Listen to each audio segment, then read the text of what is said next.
Everyone, in case you don't know who I am or what we're going to do here today, I'm Hamutal Schieber. I'm the CEO of Schieber Research. It's a market research company that has been in the market since January 2009, which is 11 years already. I've been researching markets and consumers for the last 20 years. And this time I want to talk about the day after, because we're all very concerned about what's going to happen once we get out of this crisis, what is the new normal, etc., etc.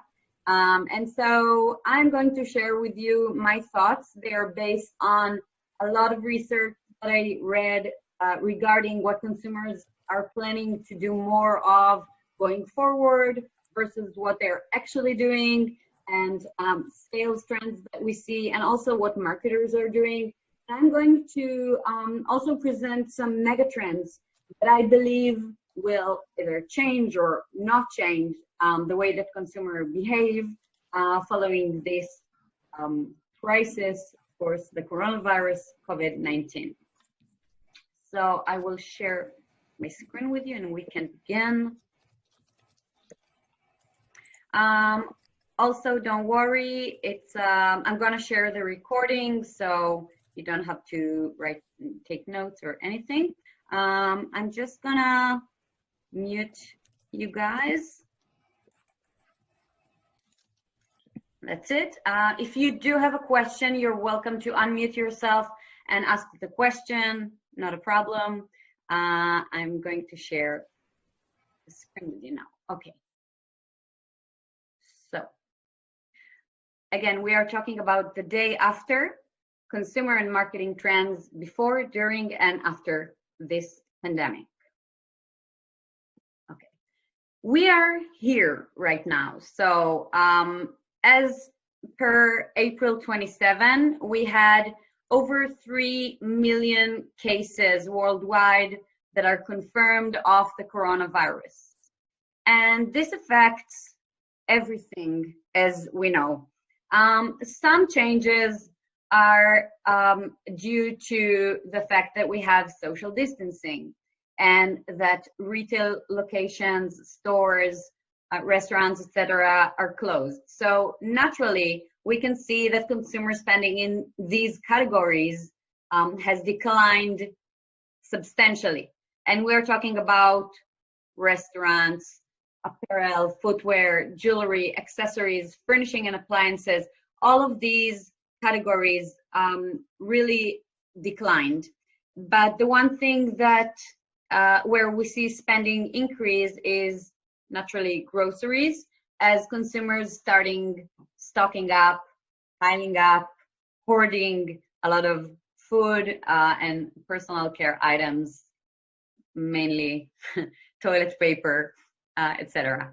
Okay, and we can also see here the coronavirus impact on online traffic of industries worldwide. So as we can see, online supermarket has increased. In media, we see increase because of the search for content and entertainment. We also see increase in telecom, including this Zoom meeting, for example. Here, if we look at marketplace and tech retail, also slight increase. And we're talking here about a week, really in the height of the pandemic, March 16 to March 22. And this is compared to January to February. So again, we're talking about mid-pandemic versus before the pandemic. And where we see the decline is entertainment and events, obviously, because we can't go. Tourism, jewelry and watch, luxury, which we will get to later on, fashion, and many other categories that people think that are not necessary right now, and they cut down their expenses in those categories. Another thing we can see is what consumers are feeling. So we are going to use this knowledge going forward when we talk about the effect of the pandemic, about the new normal. So what people are feeling is, first of all, fear of death, panic, They are very concerned with the elderly, with the spread. These are the thoughts that come to mind, the words that come to mind when Americans think about the virus. And this is free response unaided association on a BCG research that was done in March. So we see that there is a lot of fear. So naturally, we are concerned, we are quarantined, there are changes to our lifestyle that are mandatory right now. And another thing, and that's the last slide that we will see about what's going on right now, is that US consumers also changed their spend monthly. We can see here where their spend levels increased or decreased. So we see that at-home fitness, which is a relatively emerging category, has grown pretty much because of the fact that people cannot go to gyms, and also because fitness is very important to managing stress, and a lot of it because people feel, and that's research and not n equals 1 here, people feel that they eat too much when they are at home and cook for the children every 2 minutes, and so they spend more time on online fitness and remote fitness. Grocery, of course, increased. Perishables and dry goods. You can see that perishables actually grew in higher rates than non-perishable.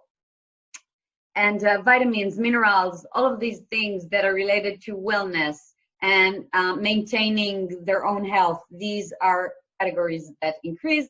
And obviously, fitness outside the home, dining out, taxis, Uber, Lyft, entertainment outside the home, beauty, these things decrease naturally because of the situation. So what we're looking here is between 4% and 6% decline in spending by most people worldwide.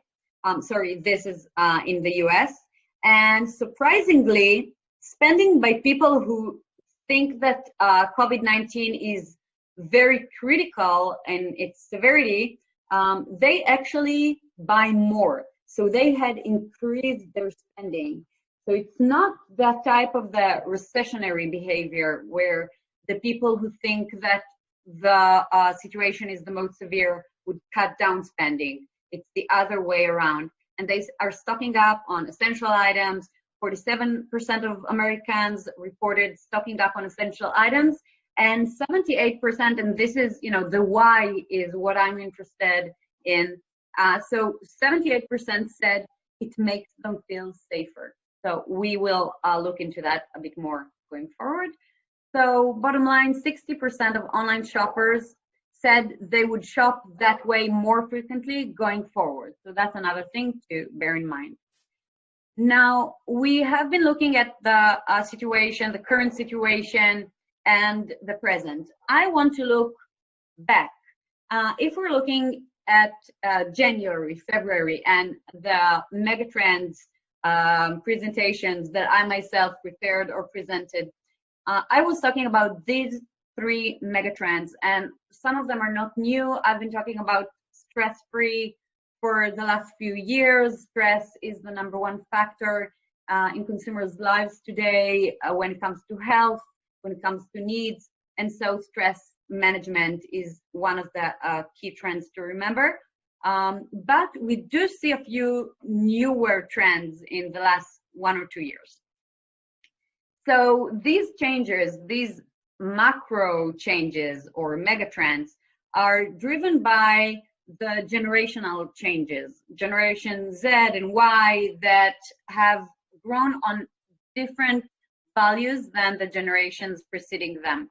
Urbanism, the rate of urbanity, of people moving to cities, living in more populated areas.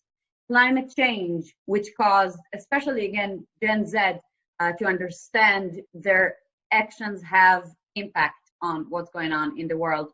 And digital technology, which helps both in terms of information and social connections and the ability to connect with like-minded people, which is a key to everything that's going on. These macro trends created these three mega trends that I see as the most important for this decade. And I want to look into these mega trends and see how they changed or what do they mean for the new normal. So the first mega trend is mindfulness. Mindfulness does not necessarily mean doing meditation or yoga at all. It means that people think before they do something. So they don't act out of inertia. They don't just do what their mothers and fathers and grandparents did before them. They put the why into everything they do. So I'm calling it non-binary consumers. We all know, non-binary usually means people that are gender neutral, but I see that in consumption a lot of times. I'll give you a few examples soon. Purpose and ethics, huge trend. I'm going to look into it. Again, wellness, the why, the importance of functional foods and healthier foods, and back to basic, which means taking out everything that we don't need and concentrating on the core as people and not just as companies.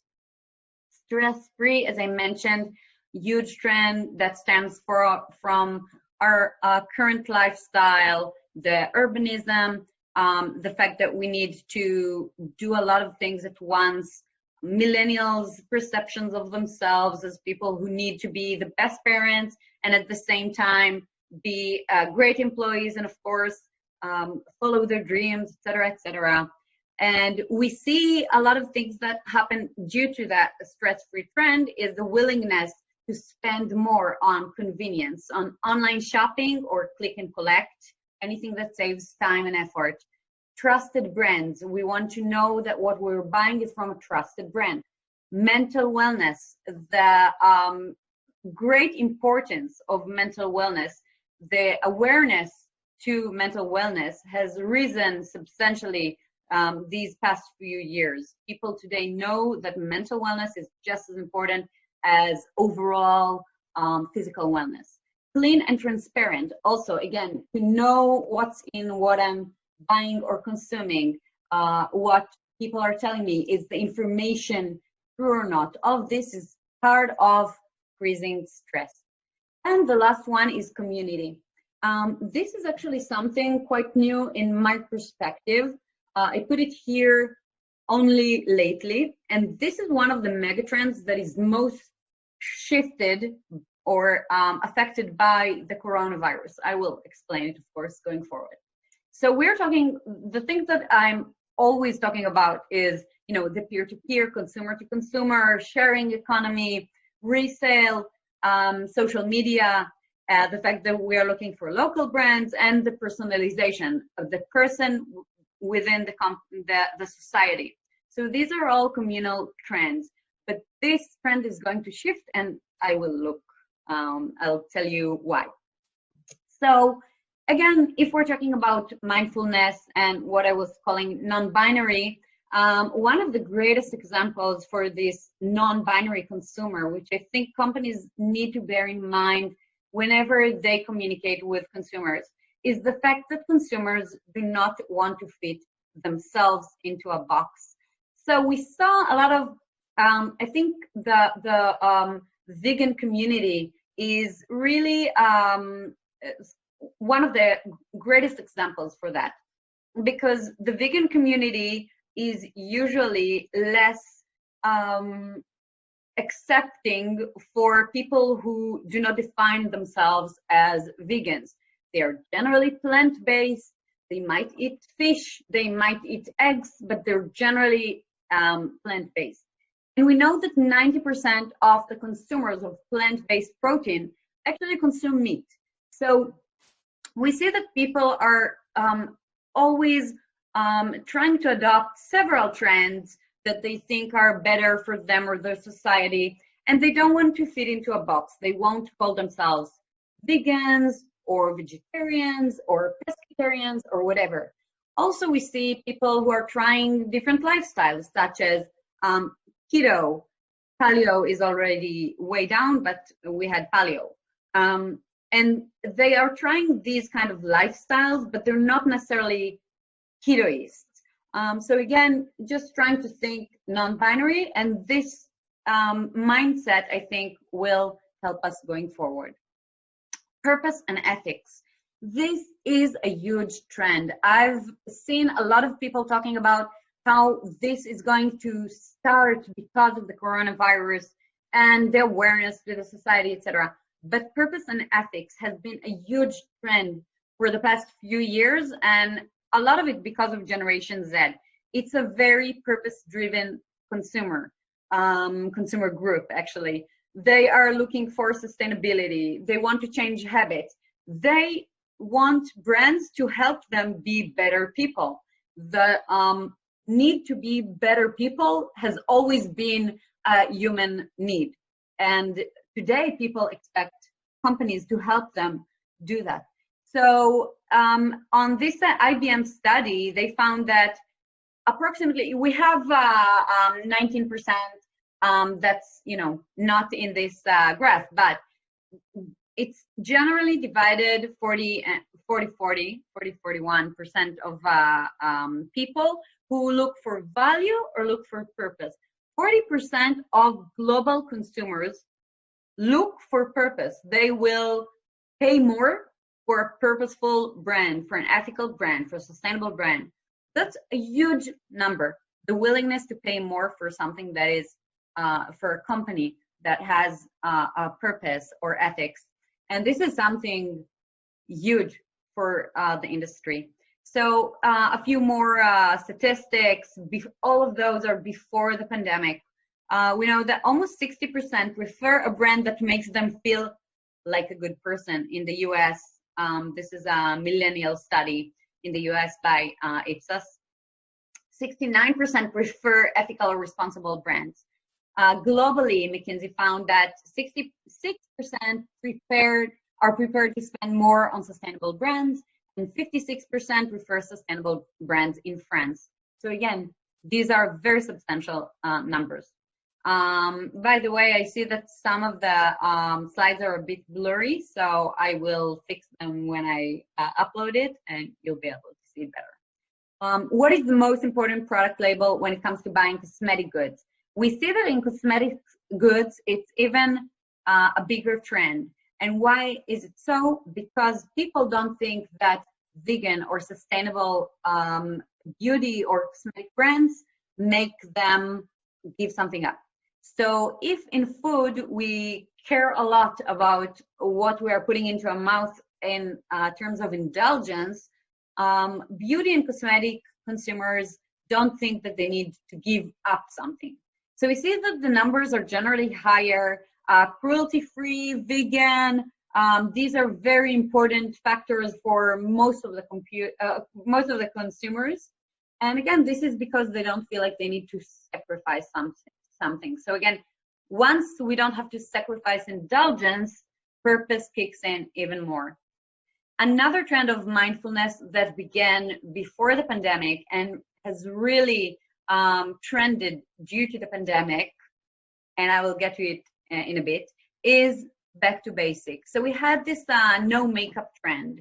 Here we see Jessica Biel, who's a beautiful woman, uploading her photo without makeup, and many other models and actresses and actors followed, and they wanted to support, come as you are and be strong and natural is beautiful, etc., etc.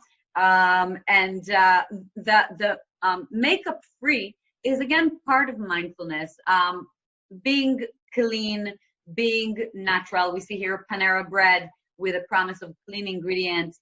Consumers are looking for clean, simple, as part of the why. I mean, why do I want to consume something? I want it to have less ingredients. I want it to be less processed. Another element here is wellness, and global consumers were willing to pay more for wellness. For 46% were willing to pay for superior function or performance, almost 50% for high quality safety standards, organic, sustainable, etc. So this is again before the pandemic. Wellness did play a huge part. And moving forward to stress-free, we see that convenience and e-commerce were already huge trends, but they were so very different in different markets and also in different categories. So this is a survey by Nielsen that was done in 2018. And we can see here that, of course, China leads the way in e-commerce. It always has. It's especially in mobile commerce, of course. But we do see other markets really differing, in the levels of adoption of e-commerce. We see that fresh, fast-moving consumer goods, FMCG, were suffering the most. Again, China and South Korea had already had pretty good rates, but we do see that in Western markets such as Australia, Spain, Italy, and France, the adoption in FMCG was lower, and also in packaged FMCG. So these categories are what we would call grocery. And this is one of the biggest changes due to the pandemic. And one of the questions that we're going to ask is it going to continue going forward if we're going to see higher rates going out of the pandemic? And we will see soon. Okay, another thing is convenience. So the meal choices have to be convenient. People were looking for packaged meals that they can prepare fast. And that was, again, already in 2019, but again, something that changed during the pandemic. And we talked about mental wellness, the mental wellness aspect of stress-free. Now, this is something that started, like I said, a few years ago. This is a survey in 2019 on almost 20,000 respondents that was done by Nielsen. And they saw the stress. Again, we talked about it in 2017, and this is from 2019. This trend has just been growing and growing. Stress is one of the most important factors when deciding what to consume or buy. Saving money, saving time, and mental health benefits are all part of the stress-free trend. So we know that this has already been a very, very important factor. And we know, obviously, that the pandemic, if we remember what people say about this, they are stressed, they are fearful, they are at home, locked at home. This is just going to go up. And per community, the main thing we saw was local. So again, in 2019, 11% of global consumers only bought products manufactured in their country, and 54% mostly bought products that were manufactured in the country. So it's 65% who mostly or only buy local products. We see here an example of a Whole Foods campaign in store that started in early this year, I think, for local manufacturers, and everywhere you can see the shelves that state if something is locally manufactured. So once we start communicating the local credentials, we can expect it to grow even more. And in community, again, consumer to consumer, a huge trend, sharing economy, circular economy, all of these are partially because of the need to save the environment, and because we perceive rented or reused goods as more sustainable, better for the environment, and also, of course, the need to save money. And people do like, especially young people, like to buy luxury goods and then resell them. And we have a lot of social platforms today that are, their sole goal is to resell the goods, the apparel that was bought by the consumer. Okay, and now we're getting to the good part of the post-pandemic trends. I'm still looking at those megatrends. The thing about megatrends is that they don't just change in a snap. They could change, but they're not canceled. And if they're canceled, that means we didn't read the map correctly. But here we see how these changes come to be inside these megatrends. So first of all, in mindfulness, we'll talk about we care, we can. We'll talk about the new wellness, the no makeup or back to basic trend, which is now farm life. In stress-free, we will talk about existential anxiety that came with the pandemic and what it means for brands. Convenience and online shopping, of course, the question everyone's asking. In community, we're going to talk about the new cocoon, because as you all know, I mean, everyone who has worked post the recession, the 2008 recession, I just started my company in 2009, so it was, the height of the recession. I learned a lot about it. Cocooning was one of the mega trends there. Herd identity, it's like herd immunity, but different, and near me. So let's look into these things. We care, we can. Let's see an example of that. Not sure if you can hear.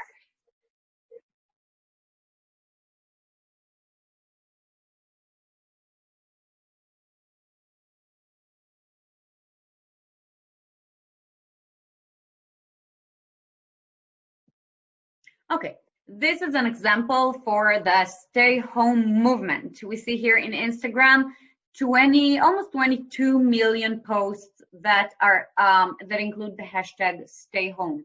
This shows how a huge cause can actually transform people's lives once everyone decides to do that.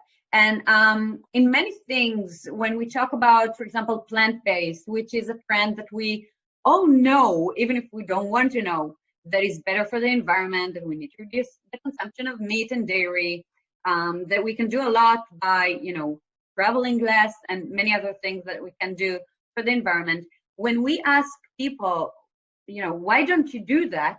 They say, it won't be helpful if only I do that. And we definitely see that about the stay home movement. Wherever people thought that other people were not respecting this demand to stay home, they started going out. They didn't want to be quarantined alone. So the ultimate understanding that we have to do something as a society, this is a huge shift for consumers. The understanding that their actions really have impact.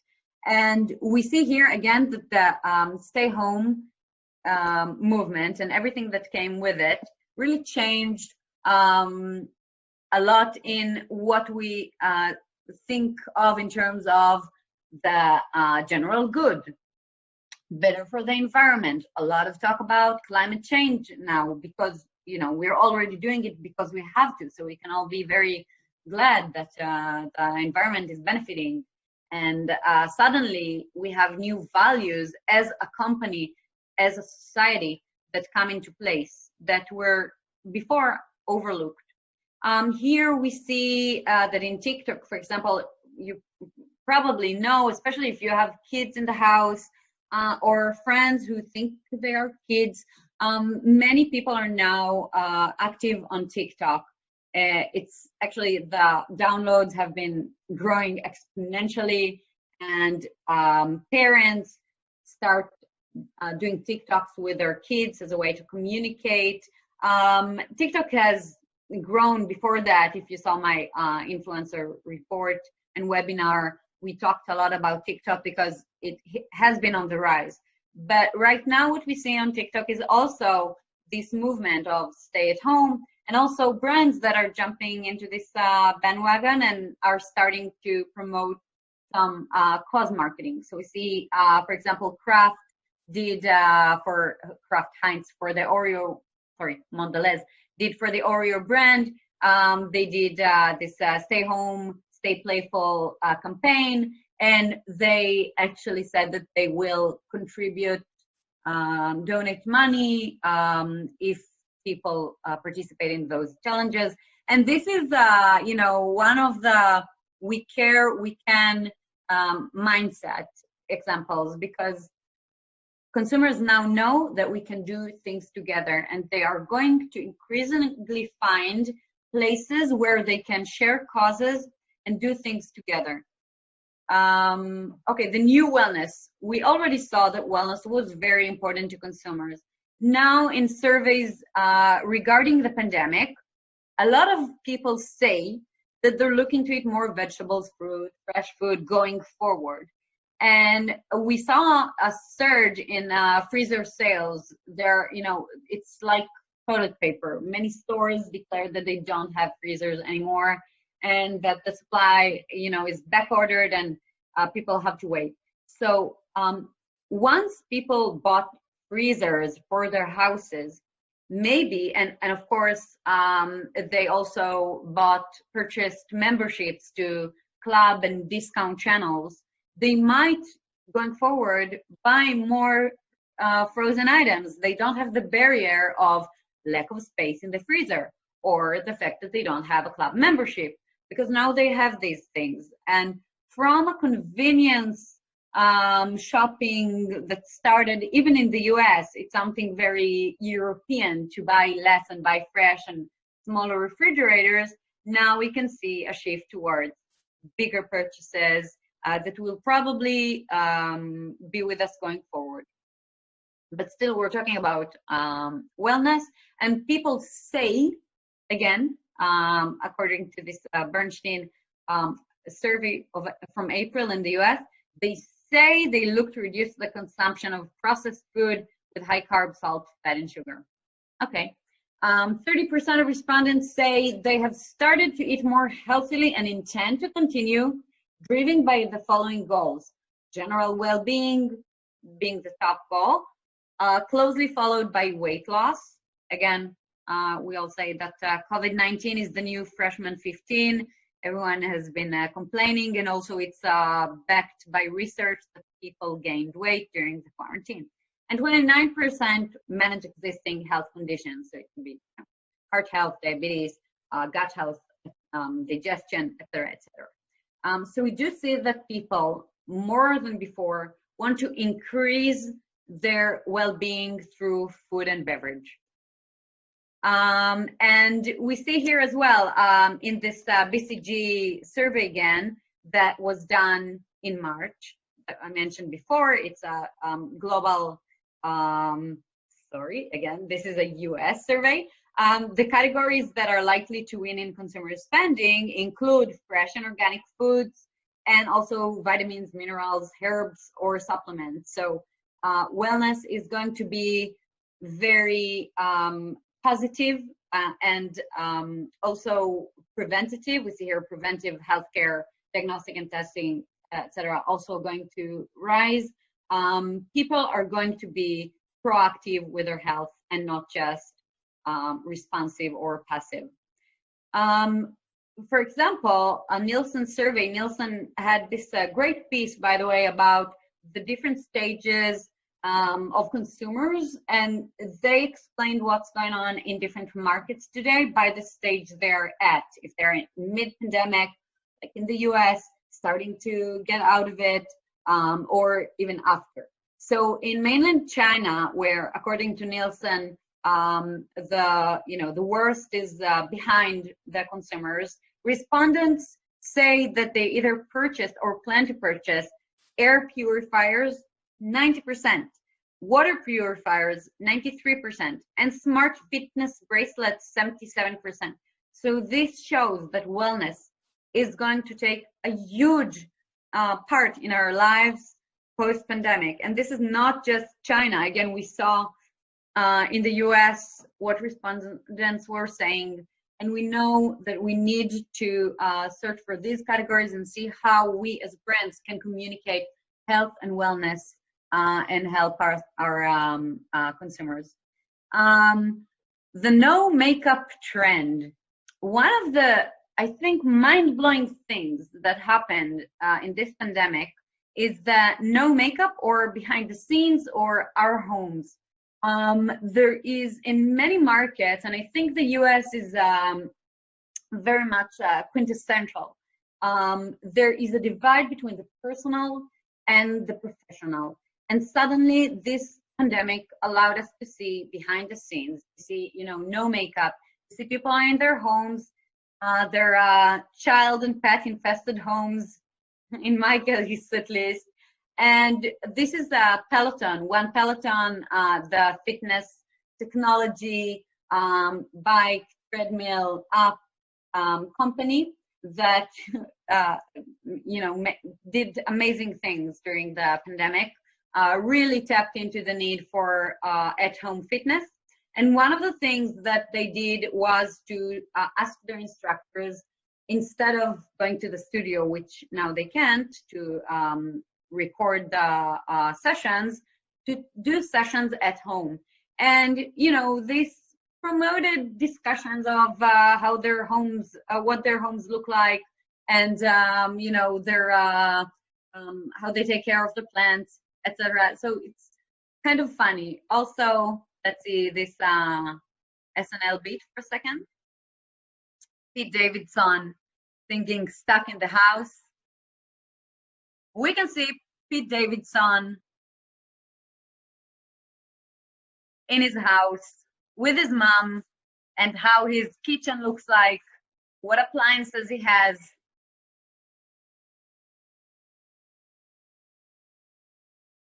It's a very funny sketch.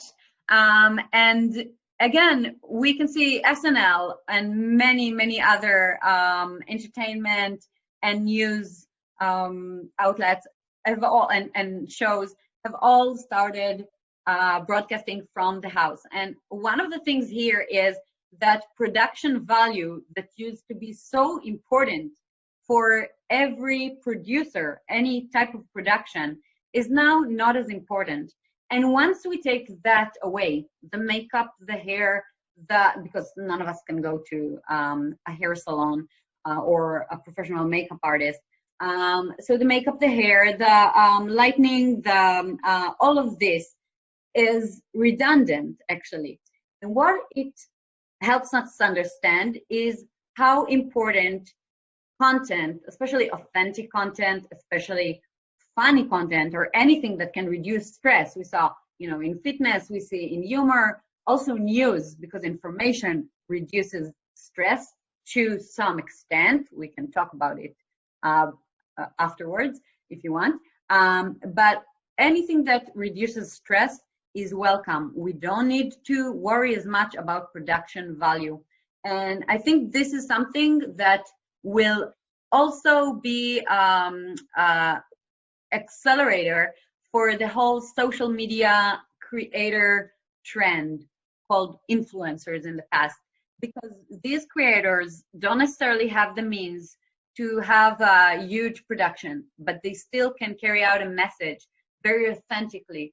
And this is probably going to be a new expectation by consumers, to have the message, to have the behind the scenes, and not necessarily to have after effects. In stress-free, existential anxiety is the key word for our post-pandemic reality. People, just like in midlife crisis, are facing their own mortality. Like we saw in the social media analysis, what people are saying about the pandemic, they are fearful of death. And this VP of Consumer Psychology, Erica Carranza, I hope I'm saying her name right, said, right now we are all walking around with this heightened state of mortality salience. And that creates a sense of existential anxiety. And remember how we said that people say that they want to eat better and be well, etc. So currently they're not doing it. I mean, that's one of the biggest changes, the contrast between what people want to do and what they're actually doing. That's, the old story of wellness versus indulgence. right now people are looking for comfort food. And we see that all of these brands that companies started to really disregard because they were, on the hunt for new emerging craft, new brands to acquire and to develop. Right now, these companies are actually enjoying sales increase due to their old brands, such as mac and cheese of Kraft Heinz, or the Hellmann's mayonnaise, and Campbell's soup, canned soup, and SpaghettiOs. So people right now not only need to cook at home, and a lot of them don't know how to, so they're going to convenience food, but they're not going into convenience foods that are necessarily, artisanal and handmade and all of that. They want the food that their parents made for them at home when they were sick. The comfort food, it just, I don't think we need to explain it too much. We all know what comfort food is. So we do have this contrast now, and I will say what I think will win soon. I also did a trend analysis according to Google search, and I looked into where some terms were before the pandemic and where they are now in regards to the word recipe. And I looked for the word recipe because this is something that people want to make and cook. We see that health, on the left we see worldwide trends. On the right we see US trends. We see that worldwide healthy recipes, which was if we say that chicken recipes and chicken recipe is the same, which it probably is, we see that it fell from third place to 10th place in searches. So people are not as concerned about health right now. Keto recipes, the keto diet, I also searched for the trends regarding keto diet, vegan, all of the trendiest diet, intermittent fasting, etc. They are on decline. People are currently, and this is a shift, again, not a mega trend, because the mega trend is wellness or stress-free, but the specific trend here is diet and nutrition has changed. People right now do not care about dieting. They want to get out of it safe.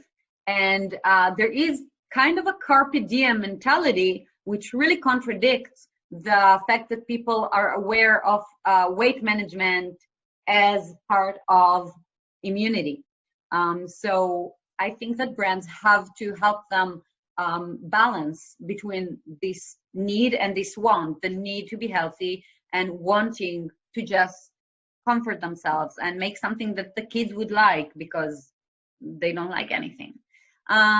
We also see vegan recipes that in the US used to be something that people search for. You can see on the left right now, they don't look for vegan recipes, which is weird because we do see that plant-based is on the rise due to the pandemic for reasons of manufacturing and safety perceptions.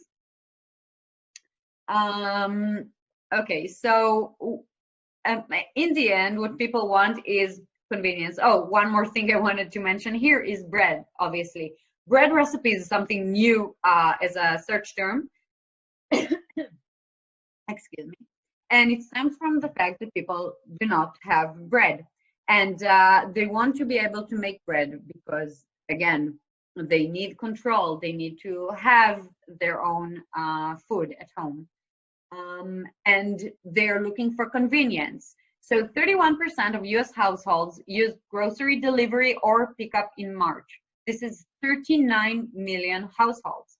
And it's definitely a huge rise from the numbers we saw before.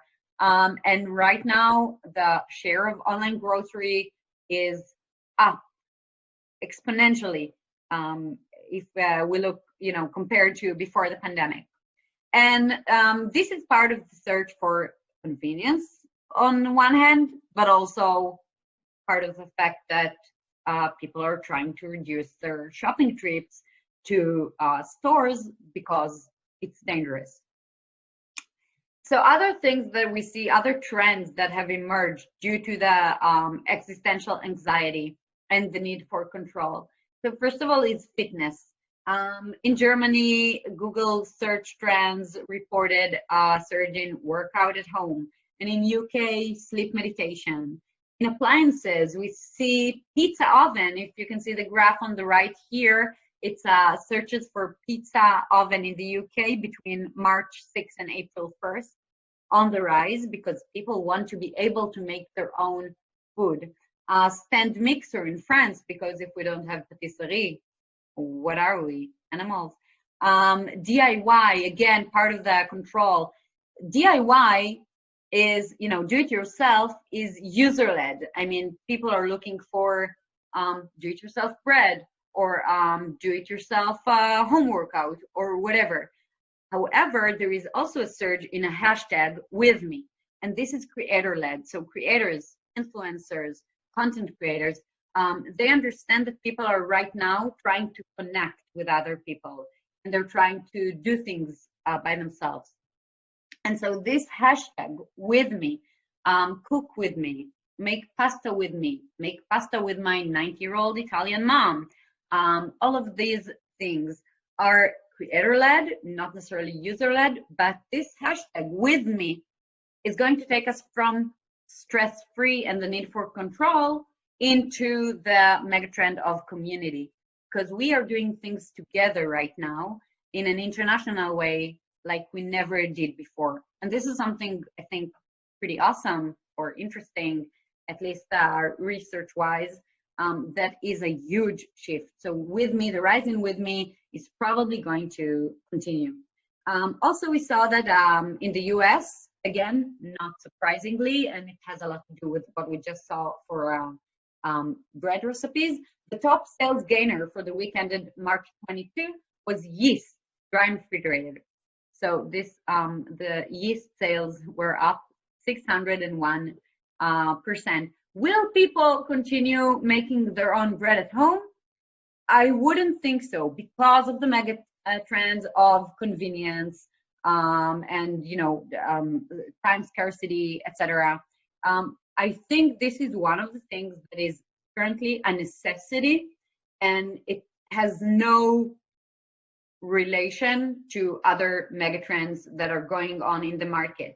However, will people continue to buy online in order to save time and not just because they can't do that? The answer is yes. First of all, because people say that they're gonna keep buying online. But like you understand, I'm not really into what people are saying in surveys. I'm more into what people are actually doing. And in that case, I was looking into what barriers there were before to buying groceries online. And one of the things was fear of even trying. People didn't want to try because they figured that no one will get the produce that I would pick, or the fresh meat that I would pick. I need to see it by myself. And there was a barrier for trial. And the reason that I'm thinking that grocery online sales will continue to grow is that this barrier has been lifted, because people had to try other shoppers shopping for them, and a lot of them are satisfied with the result. They got what they wanted. It saved them time. And I think that people that are getting used to having food shipped to them are not going to really go back so quickly to buying in store. However, I did say it in many areas, including here in New Jersey and in New York, we have the problem of online retailers that currently cannot, and of course we know that it's happening in England, in the UK, even fiercer. People cannot get deliveries right now.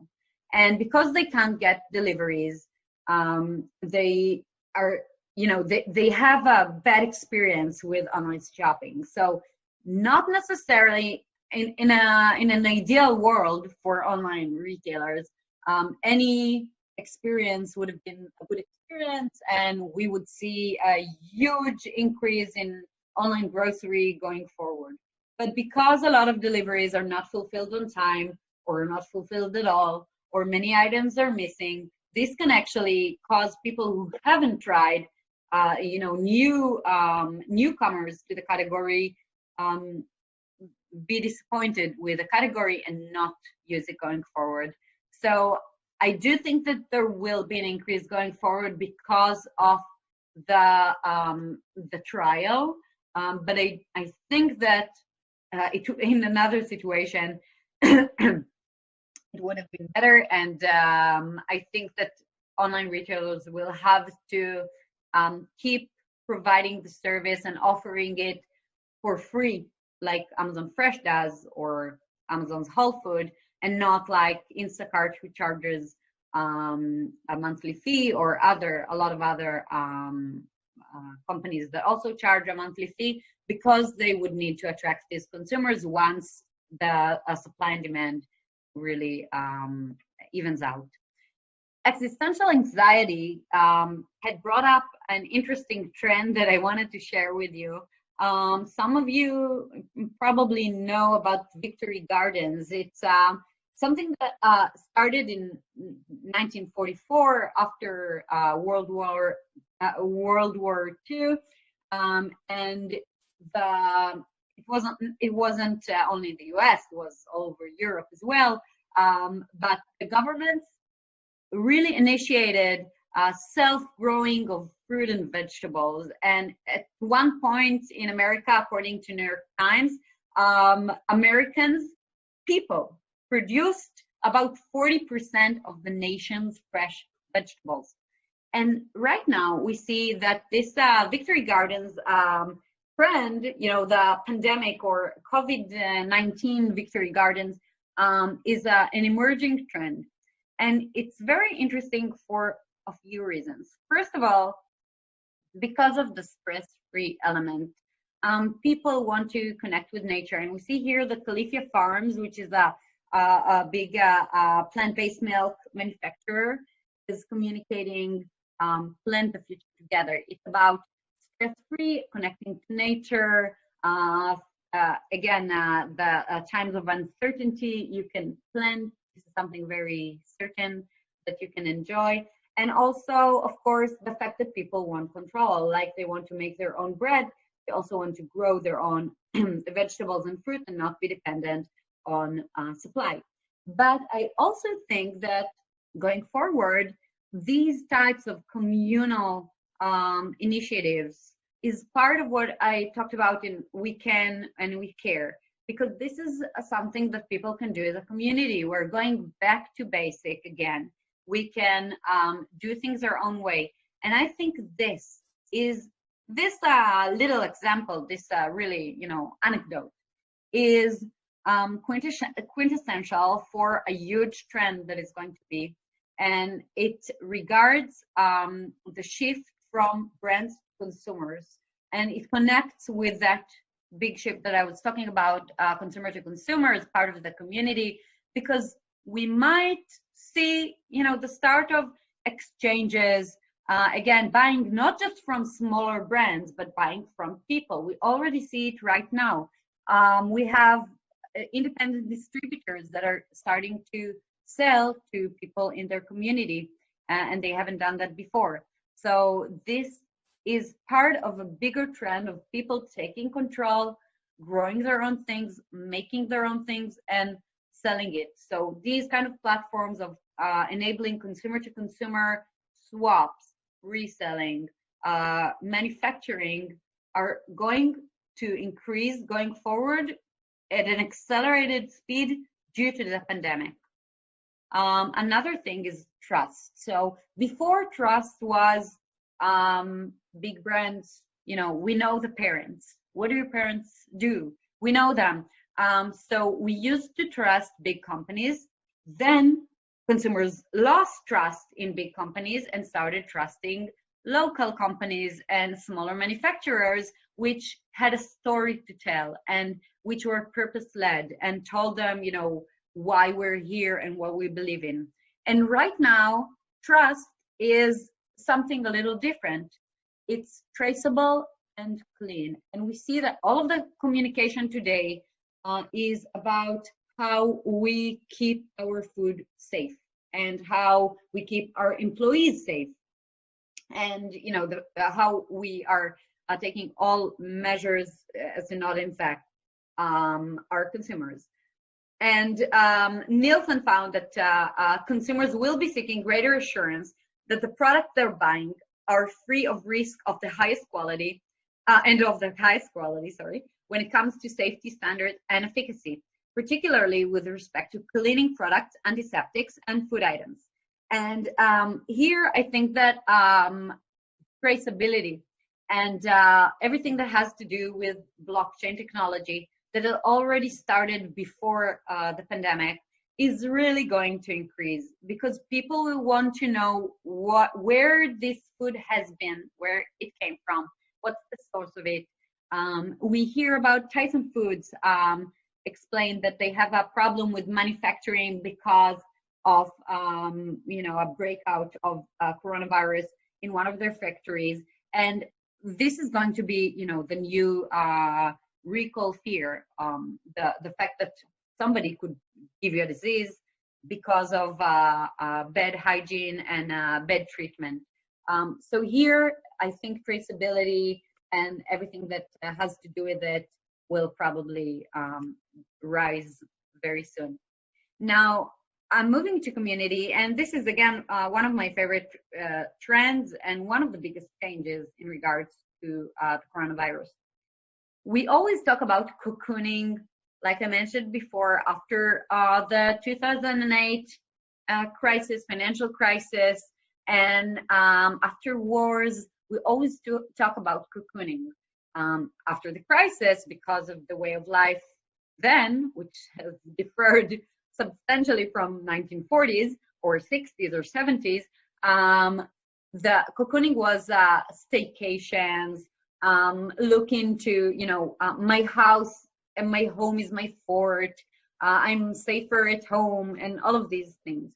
And now I think that this time, because home is actually a symbol of the crisis that we're in, and staying at home is actually, you know, part of the problem. It's of course not, but it will be remembered as, you know, the time that we're locked in the house, stuck in the house, as Pete Davidson put it.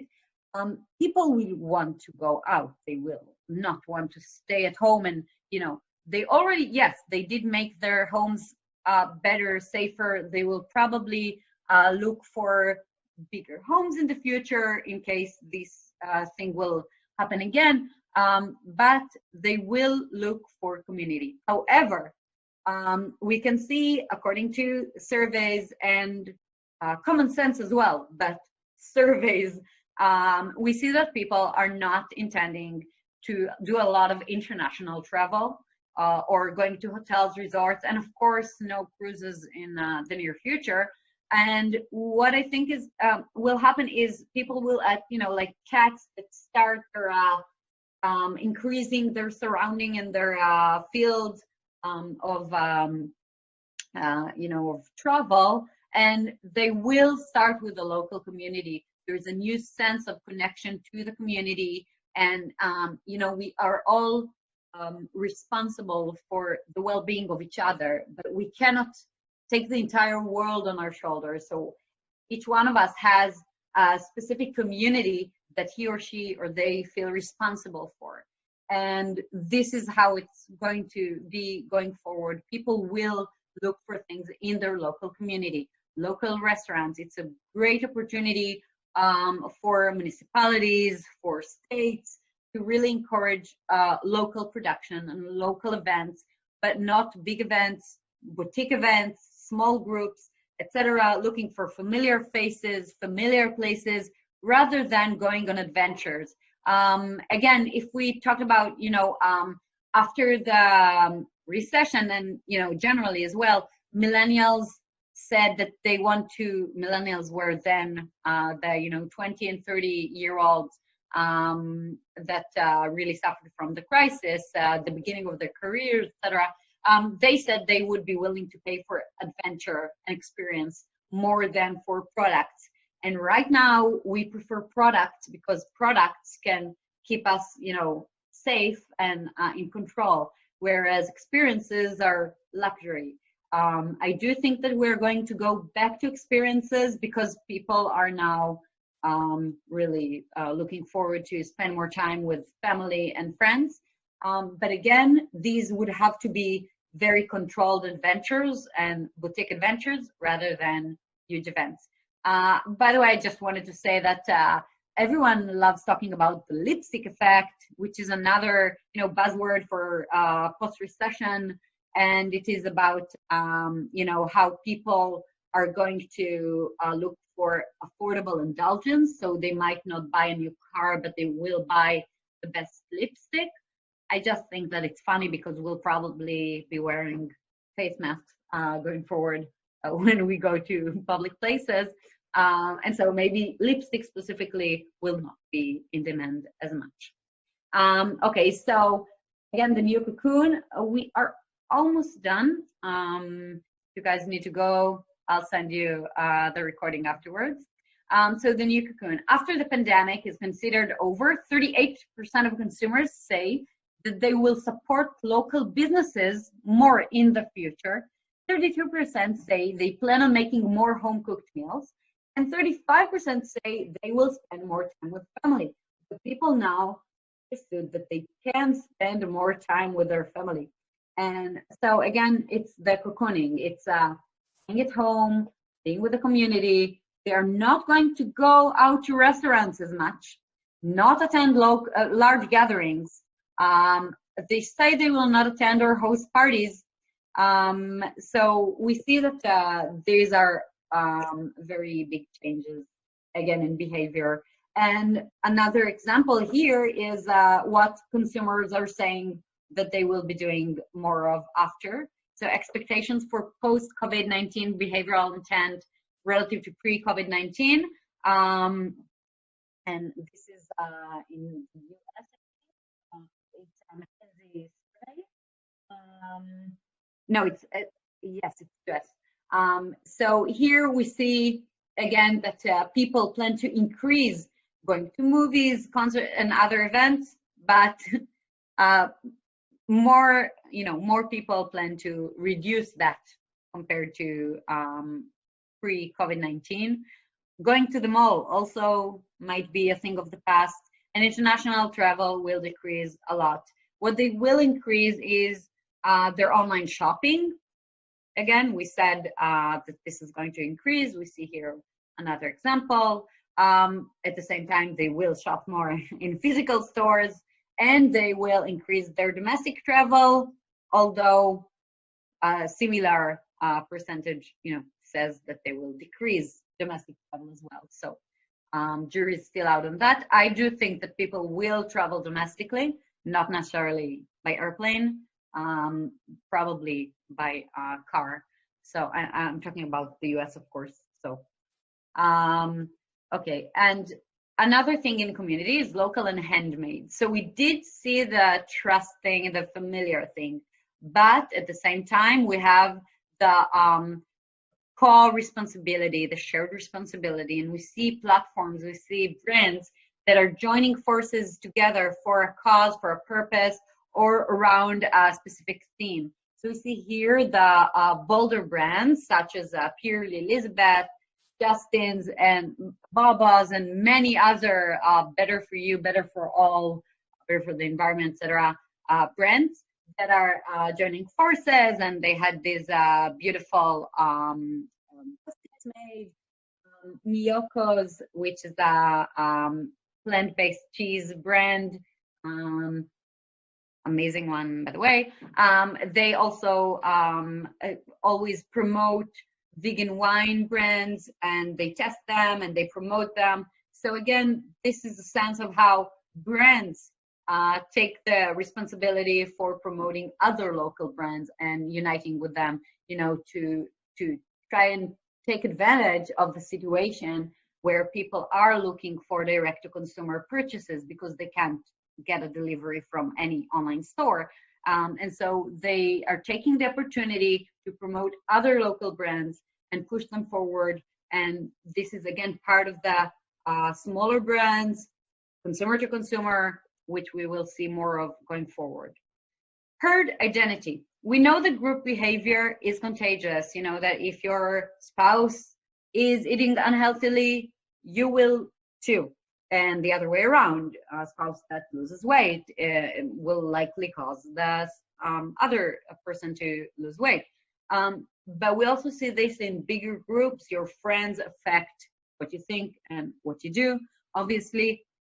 And I want to also suggest that and it's not, it's not my idea, it's of course the reality, that the online groups that we are part of and that we follow, and of course influencers is right there in the name, infect or influence us and our identity. So if we follow someone because of something entirely different that they do, for example, a beauty influencer that talks about her being vegan, it is likely to cause people following her to at least consider being vegan or just adopt some plant-based behaviors. So just because we're following a person for another reason doesn't mean we won't be affected or infected by their ideas. And one of the things I think will happen is that there will be a vacuum created by the lack of purpose. Right now we have a huge purpose. Stay home, fight hunger with us, thanking healthcare heroes. We have a purpose in life. But once this purpose goes away, we can just go on with our lives, with work and kids and everything in between.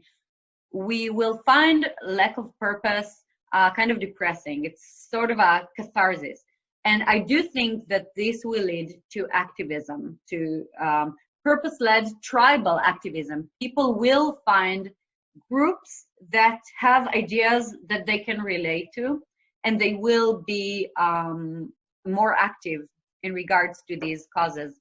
And I think this is important for brands because we have, an opportunity here to tap into ideas, because we saw that purpose is a huge mega trend, purpose and ethics, and we want to help people be better people. I think right now we can promote our ideas and our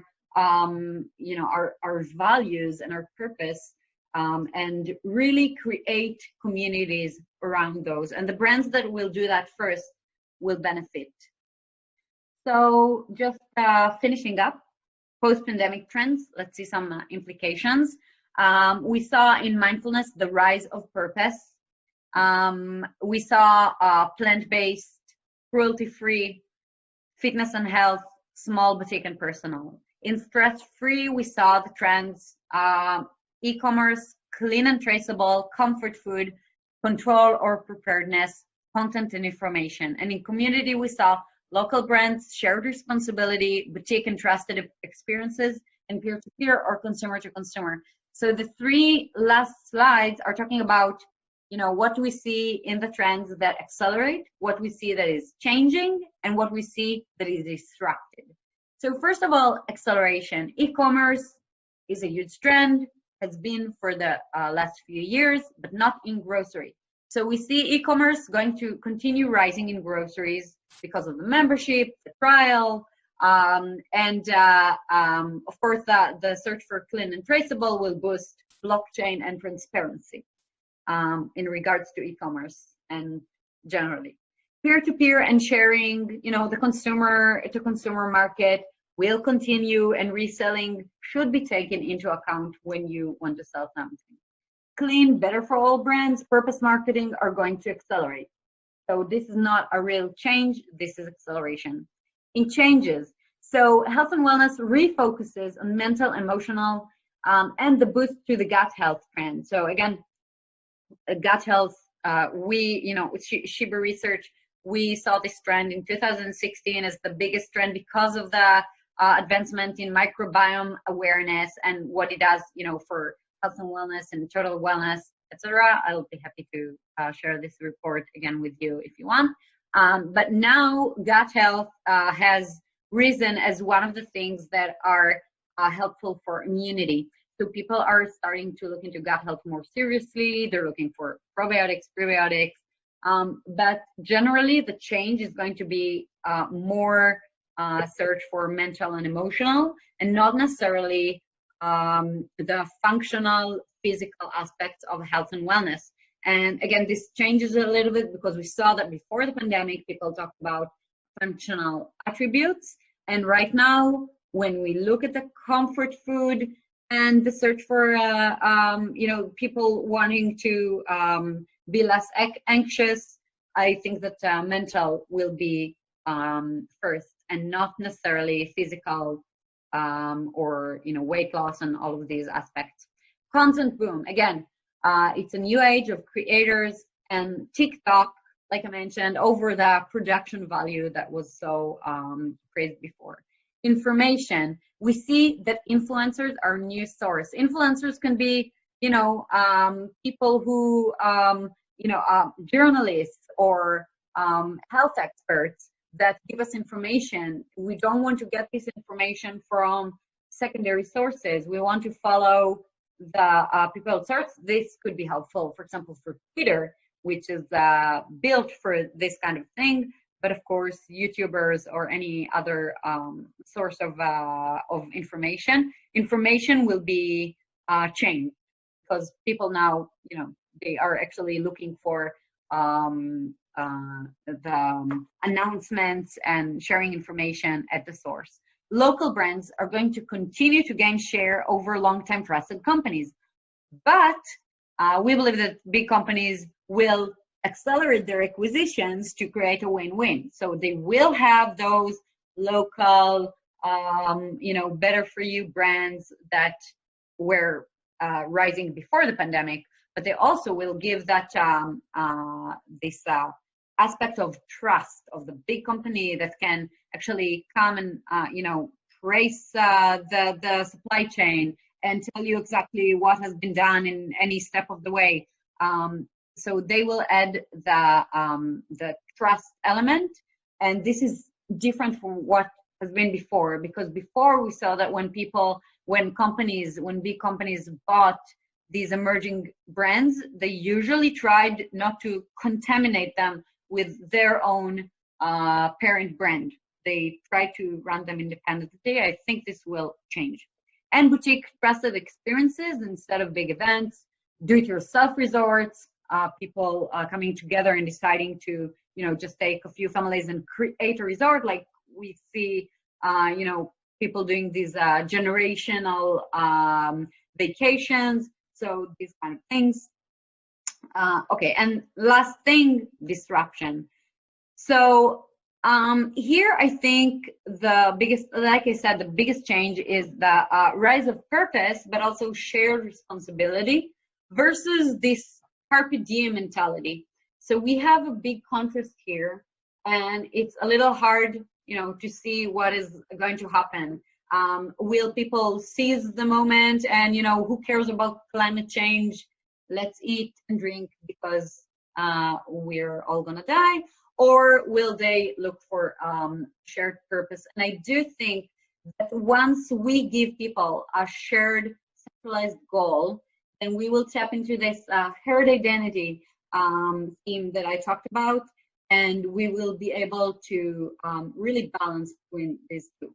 And another balance that is needed is the plant-based, cruelty-free trend versus comfort food, because people are going back to meat because it is comforting, it is something familiar. And one of the things about plant-based replacements is that it's innovative. A lot of people were drawn to that because it's innovative, but now they do not want innovation. So I think that one of the things that are clear, and were clear also before, but now more than ever, is the change of mindset and positioning for plant-based brands. They cannot talk about, the innovation, the technology behind them. They should be really, indulgent, foodie oriented, and not talk about, you know, why it's clean, morally clean. This has nothing to do with it. It shouldn't, you know, we can talk about it all day. I have a lot to say about that. Fitness online versus community experience, because it's one of the categories that are most important to me. A lot of people have been asking me what I think about fitness online versus going to gym. I think, you know, some people still have memberships that are now that have been frozen, so they might go back to the gyms. But a lot of people invested in at-home equipment, and they will continue to use it. A lot of people downloaded apps, and they, you know, they are liking it. They see that they can exercise at home and save all the trouble of going to the gym and coming back, and actually make the most out of 20 minutes a day.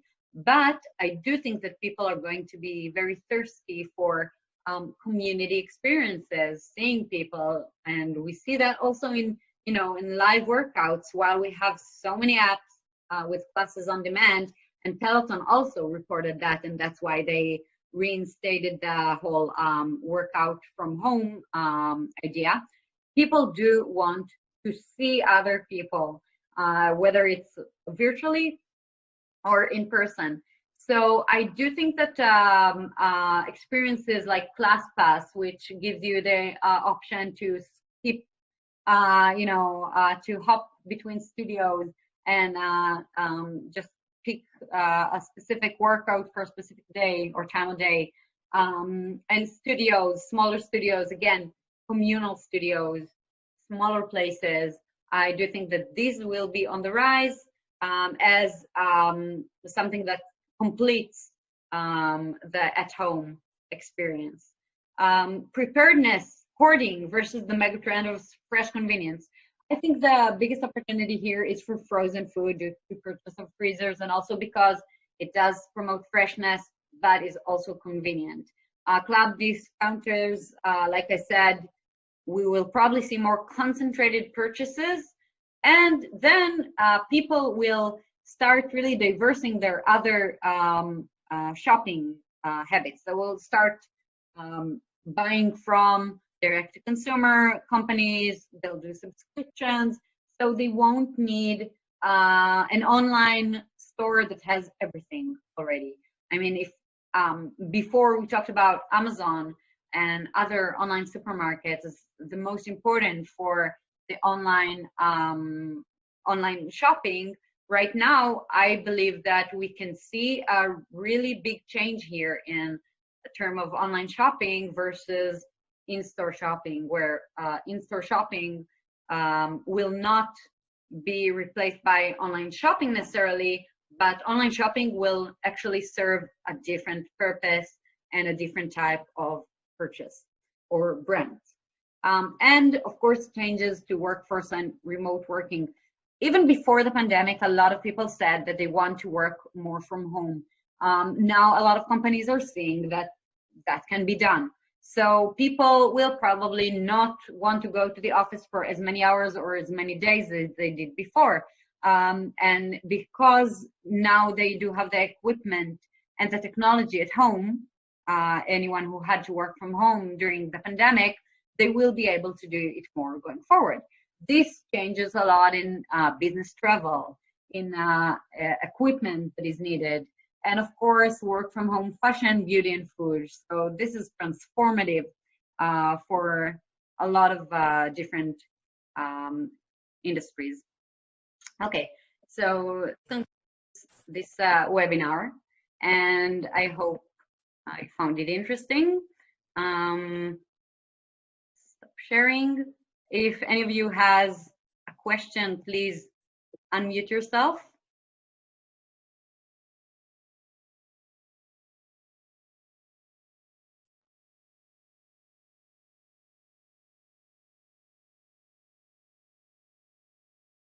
All right, thank you, Hamutal. A lot of you presented.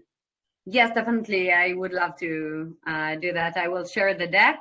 I'm not sure that the recording went perfectly. I think it stopped recording at some point for some reason.